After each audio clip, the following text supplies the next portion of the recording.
Alright, hello, I'm back. Greetings WWE Universe, Ben Porter here just to quickly talk about Stand and Deliver. I want to go quick. This weekend's been filled with wrestling entertainment, so I don't want to waste anybody's time, because if they're anything like me, they've been completely absorbed in all this chaos and all these media and all these things.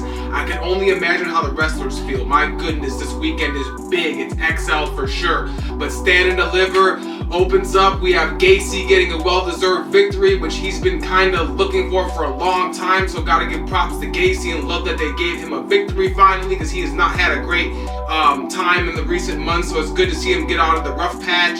And also we have a really good 6-woman tag match where Thea Hale gets a submission victory, and she finally gets her comeuppance and finally almost cements herself as a mainstay in NXT. I mean, pretty much does cement herself as a mainstay in NXT. Just really good stuff there, good 6-woman action. And we have also the triple threat match for the North American title, where Oba Femi is just a monster, not taking anything away from the other competitors in the match, Dijak and Josh Briggs. And this match was just a hard-hitting affair. It was like APA style match, not a tag match, but like just that kind of intensity, hardcore, you know, just hard-hitting affair here. And Oba Femi is just a beast. I don't know if anybody can stop him, especially due to the fact that he got the victory in this match, which I thought Dijak or Briggs could very possibly take it. But no, we had a victory from Oba Femi. Congratulations. Still North American champion. We'll see how long that lasts for. Whoever dethrones him, though, will have to be a massive powerhouse, or a massively smart man, or a massively just something massive, because that man is just massive. Anyway, on to the next thing, which was going faster, so I probably missed a couple things, but we also have Metaphor coming out, you know, introducing everybody earlier, which Metaphor is just great for that. They fit the bill perfectly for that. What other matches did we open up with? I'm not really exactly sure. I'm trying to go off memory here with no notes, so bear with me, please. The 6-woman tag match is another match that was very good, and Thea Hale finally gets a submission victory. You know, she really deserved that. She's been working hard for it with the No Quarter Crutch crew and all the other things she had been working on for months and months. It really kind of cemented her as a mainstay in the NXT women's division. Maybe she'll be the new NXT North American Women's Champion, because they just debuted that belt. So we'll see what happens with that in the future. I don't know. And I can't forget the NXT Women's Championship match between Lyra Valkyria and Roxanne Perez. And Roxanne Perez being the heel now and almost taking exactly a Cora Jade's role, because she got injured. I believe that's what happened here, but I don't know. That's just speculation from my point of view. And Roxanne Perez is just doing such a good job as a heel. I really like her as a heel. I don't know why. It just comes off so much better as her as a sappy, you know, face. I don't know why, but it does. Don't ask me why. I don't know. It just comes off really good. And the fact that she used the crossface and all these, you know, more intense kind of moves really made her character like more reputable, and like, you know, it seems like she has more strength and more prowess and more technical ability now, and I really like that they did that. Take nothing away from Lyra Valkyria. She did great in the match. She was, I mean, literally kicking butt. Like, her kicks, her high kicks, looked like they knocked Roxanne out. Like, I thought, like, there was no way Roxanne was going to get the victory, because when Lyra really started laying into her, she would not stop. And it just seemed like Perez might, you know, have bitten off more than she could chew. But no, Roxanne Perez gets a submission victory after like all 3 roll-through attempts from Lyra Valkyria trying to get out of it, but it was just too much. She had a damaged arm from the outside, and she already damaged the arm last week, so she already was in there with a somewhat injured arm, and that arm just couldn't take it. The victory, and the new NXT Women's Champion, Roxanne Perez, and I think that's like the youngest champion, you know, probably in the WWE right now. So, you know, that's pretty cool to see that, and we'll see what she does with the championship this go round, you know, like, God forbid, hopefully nothing bad happens to her this go round, and she can carry the championship for as long as she's intending to, which might be a long time. Of course, the NXT Championship match between Ilya Dragunov and the Don, Tony D. And this match, I think, tore the house down. But one thing I do have to say is that for some strange reason, I really expected the crowd to be 1,000% more behind Tony D. And I expected him to have like a way bigger ovation when he came to the ring. But for some reason, it wasn't that big, and the crowd was more behind Dragunov. I don't know if you agree with this. I thought the Philly crowd was not really behind Tony D as much as they should be.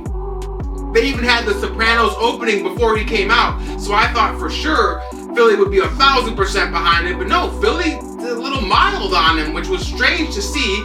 And they were really hot for Dragunov, which I thought was going to be the other way around. So you just never know with wrestling fans how things are going to turn out. And the match was great. It ran long. I think it was the longest match of the night. Tony D didn't go over like I thought he was, so it kind of made the match a little strange to me. But Dragunov and him did the best they could. They were hard hitting. I really think they sold everything perfectly well.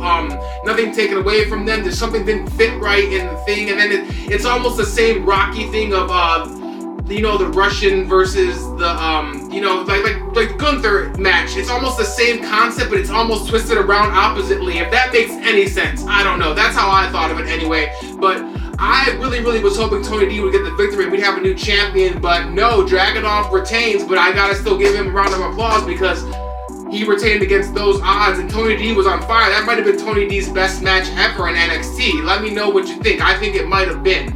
And I hope he's on to things like he's going to Raw or something soon, but who knows? We won't see if he get called up until the next couple of weeks, but it's a very likely possibility he will get called up soon. I don't know. We'll see if the gimmick sticks. And on to the next match, which is the main event of the night, with Carmelo Hayes taking on Trick Williams. And man, this story was just told so monumentally well, especially for an African-American main event without the title of Stand and Deliver. Like, this was such a great thing from start to finish. I believe everybody's just been on the ride. It's like the closest I think NXT's gotten to a Bloodline style story where just everybody's involved and it's very good, and there's nothing really wrong with it. I really thought the match was cinematic and everything about it was good. Melo and Trick just played so well together. It was like a Rock Austin kind of vibe with just the rivalness of them, and I just really think they did 1,000% of their job that night. And I really appreciate the fact that they had these men main event and they had the story be the main focus of the entire night as opposed to the championship, because that story was very compelling and it was almost like Hollywood-esque the way the story was playing out. And just the fact that Melo is jealous, everybody knows he's jealous, but then Trick is like coming out of his shell. It's all naturally organic, but it's like real, and you can kind of feel that. And I think Philly felt that too because they were into it even though it was a long night. And Carmelo, I thought, might get the victory because Carmelo, let's be honest here, he has more victories and more main events than Trick could even catch up to. It might take him like a year to catch up to Melo's record. So I thought Melo might get the victory, but no. Trick hits the Trick knee, and to my surprise, 1, 2, 3, Trick gets the victory. But could it really have been any other way? I don't think so. Trick had to get that victory because there was so much riding on that match. And for Melo to get the victory, it might have not been the correct thing to do, but I think it could have fit though, and it would have been okay to have Melo get the victory and have Trick just get another chance. But either way, Trick gets the victory. Whoop, that Trick rings out through the crowd, and that is the end of the night. And you know, the whole crowd is on Trick's side. Trick has the crowd in the palm of his hand. We'll see what the future holds for Trick Williams. I truly believe a Raw call-up would be the right thing to do for that man though.